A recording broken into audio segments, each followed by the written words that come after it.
Okay, demonstration on how to get some granulation going. So you wet the paper all over, and we're going to put in some ultramarine.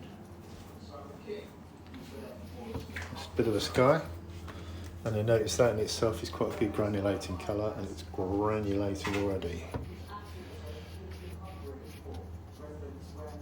Okay, then we'll come with a bit of lemon yellow and the ultramarine just to give some sort of idea of some land.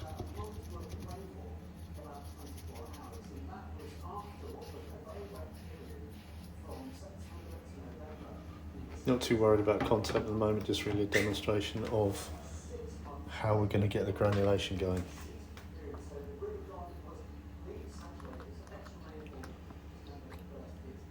Okay, so I'm going to come in with some antelope brown, and as you can see, the wet into wet, you've got a tree line immediately. You can see how it separates. And then I'm going to come in with a bit of olive green, just to give a little bit more interest. You can see it spreading and granulating.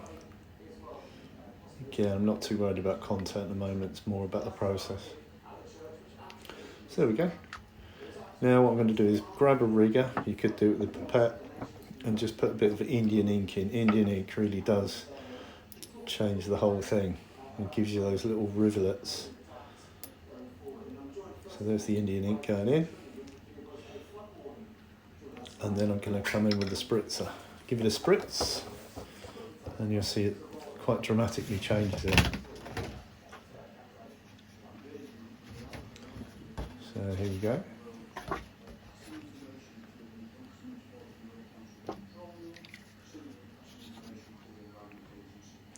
Obviously I'm holding the card to stop it spraying because it does spray up. But actually, if you're doing an abstract, you could either use that spray in the sky, or you can just put a harky brush over the top, so and bring in a bit more of the ultramarine. You can see how it's separating now.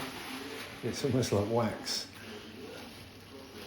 And just make use of gravity and change directions on it, and you can see it's quite an interesting texture that we're getting. Just put it the other way, turn it every which way you wish, excuse me. And if we possibly give it a bit of upside down treatment, then it's going to blend in that tree line to the sky a bit more. That's running down nicely.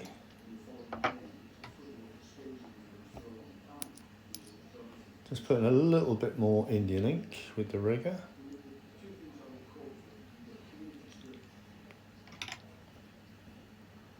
And let the gravity do its stuff.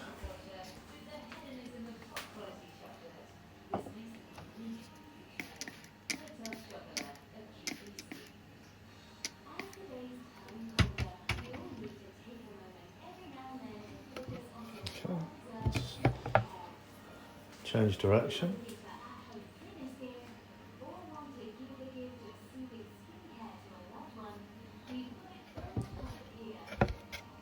Get the tree line to blend a little bit more.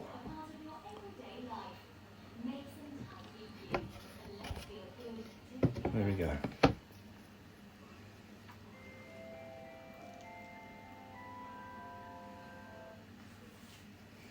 The longer you leave it to dry naturally, the more it granulates, and it really does change from what it was like at the beginning.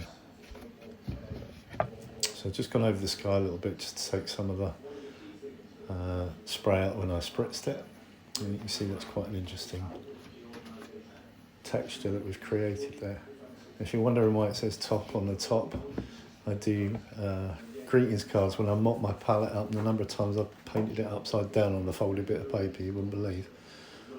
Okay, there you go. Thanks so much for watching.